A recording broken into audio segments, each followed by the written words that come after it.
There's a thing where you got to rent equipment, and there's a thing where you got to do equipment.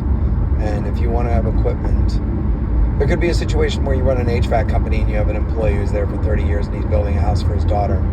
He's building a house for his daughter and he needs to rent something. He needs to rent a forklift to move some walls. And he's going to...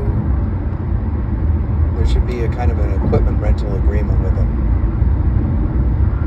He's not a subcontractor, so he's sort of a private builder. And I'm thinking he doesn't have a general contractor's license for this, for the building he's doing.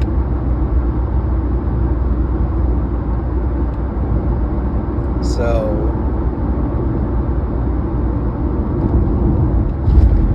if you rent equipment to him, you should have a rental agreement, an equipment rental agreement. There's also the liability portion, and you wonder how that's going to come down. Does it come down on the homeowner? Where is the liability? You don't want you as the... What he's asking is that you as the company rent the forklift and then he pays you for it. And so...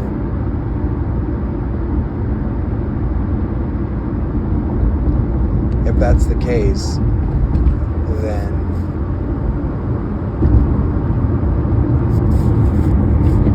you don't really need to... If that's the case, then you don't really need to...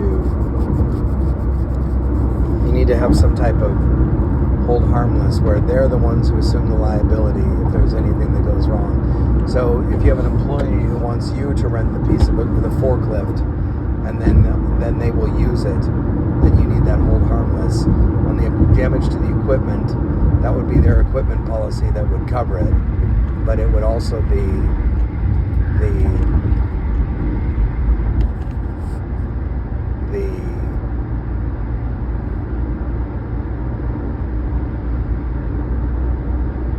liability. You need to waive the liability.